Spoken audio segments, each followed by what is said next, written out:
Some of the most important early developments in gynecology came at an incredible cost to the enslaved women who unwillingly participated in medical experiments. One of their stories is now being told by author J.C. Hallman. His book is called Sayonarka, A Young Woman, a Devious Surgeon, and the Harrowing Birth of Modern Women's Health. J.C. joins us live in studio to tell us more. Thanks for being here. Thank you for having me. Tell us the story of Anarcha.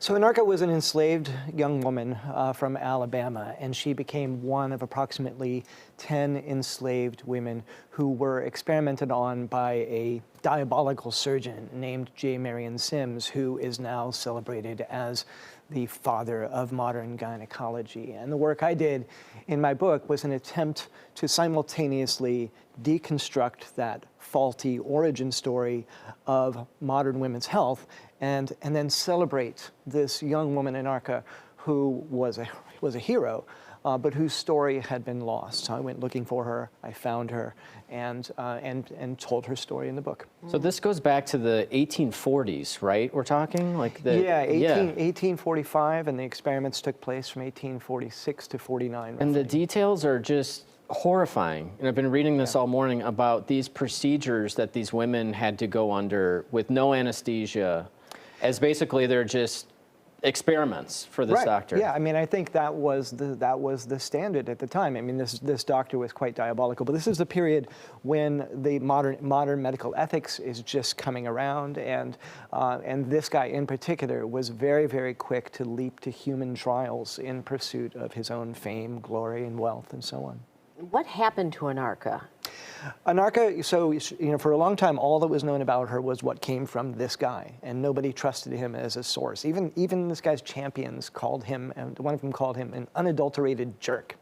And so all that was known about her came from him, but then I managed to find primary source records and track her story.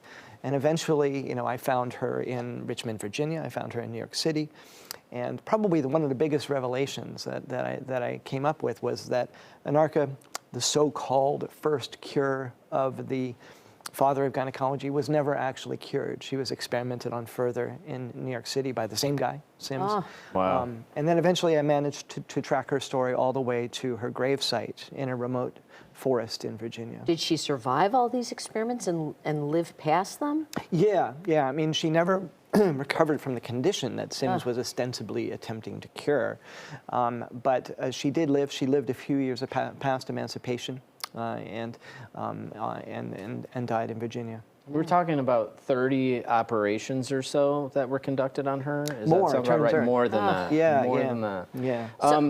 Sorry, you're speaking at the American Medical Association, right? I wonder, how does the medical industry deal with this, right? Because this doctor's papers for a long time were esteemed, right? They looked at him as like this, wow, what a pioneer in the industry, but then you realize like the stories behind some of these things might be horrifying. Right, yeah, you know, this guy actually served a term as the president of the American Medical Association himself later in life. And, but, you know, it's also true, you know, there's nothing in my book that doesn't come from criticism of Sims' colleagues, his assistants, the doctors who knew him best, but even doctors who were presidents of the AMA in the distant past were also critics of this guy. And today, the AMA and other organizations are conducting a kind of truth and reconciliation effort that is beginning that process of acknowledging the past, finding who were the villains, recognizing that, identifying them, and then celebrating the lost heroes as well. Well, it's an unbelievable story. The book is called Sayonarka. It is available now. JC, thank you so much for being here. Thank you for coming. Thank you.